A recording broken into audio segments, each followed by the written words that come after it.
Jejum intermitente emagrece? Piora desempenho físico? Vamos olhar um pouquinho sobre a bioquímica disso para conversar agora nesse vídeo. Vamos lá?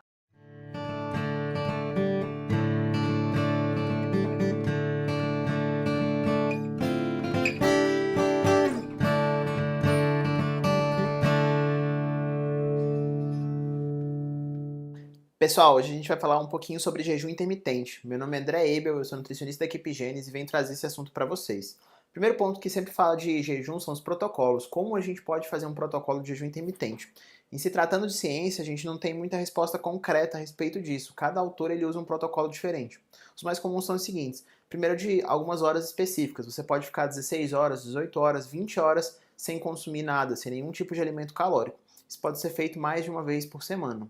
Segunda forma bem comum é você limitar o seu valor energético total, ou seja, vou consumir 25% do que eu deveria consumir ao longo de um dia, tá? E outra é do dia inteiro. Então, por exemplo, 2 vezes por semana, terça e quinta, por exemplo, eu não consumo absolutamente nenhum alimento. Então, eu passo o dia inteiro, durmo e acordo sem consumir nada de alimento. Esses são os 3 tipos mais comuns. A gente tem jejum religioso, a gente tem vários protocolos alternados. Esses são os mais comuns que a maior parte dos artigos trazem, certo? E em se tratando de emagrecimento, André, será que funciona? Será que vale a pena fazer?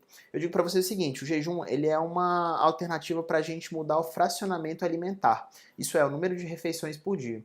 Então, você pode escolher se você vai consumir refeições de 3 em 3 horas, como muita gente fala por aí, que não é uma exigência. A gente pode fazer isso, mas a gente pode fazer 2 refeições, 3 refeições por dia. Na minha concepção e de vários autores, a gente tem que o jejum intermitente nada mais é do que uma alteração nesse fracionamento alimentar. Então a gente vai consumir durante um tempo específico do dia menos refeições.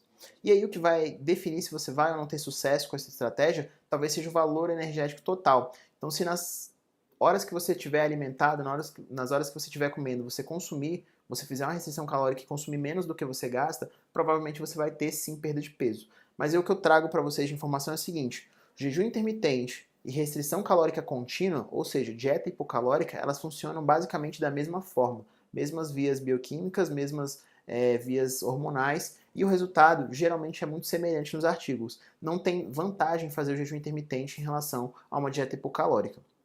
Para os pacientes, eu costumo conversar muito a respeito do hábito.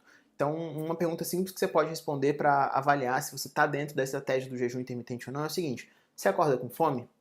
Uma parte das pessoas vai responder que sim, que adora comer de manhã, que se não comer não tem energia, que não consegue começar o dia sem um bom café da manhã. Outra parte das pessoas vai falar assim: não, não consigo comer nada, não gosto de comer no café da manhã.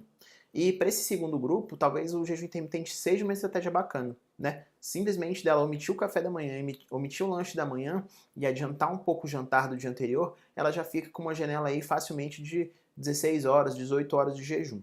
Tá? E quando a gente pensa em emagrecimento, a gente sempre tem que lembrar que o jejum ele é a base para a gente ativar a MPK. A MPK, que nada de GMP, é aquele regulador master do metabolismo. Né? É um complexo proteico que percebe estresse dentro da célula. Se ela estiver ativada, ou seja, se você tiver uma restrição energética e ela estiver ativada, o que vai acontecer é que ela vai dar vários comandos para você começar a utilizar o próprio substrato energético, ou seja, tecido adiposo, e ativar uma maquinaria celular importante de inibição de vias anabólicas, ou seja, crescimento, construção tecidual, para ativar essas vias catabólicas de quebra de gordura, de lipólise, de beta-oxidação, como a gente chama, certo? Essa é a parte bioquímica da coisa. Em se tratando de balanço hormonal, a gente sempre percebe que durante o jejum, obviamente, a gente vai ter uma diminuição da insulina.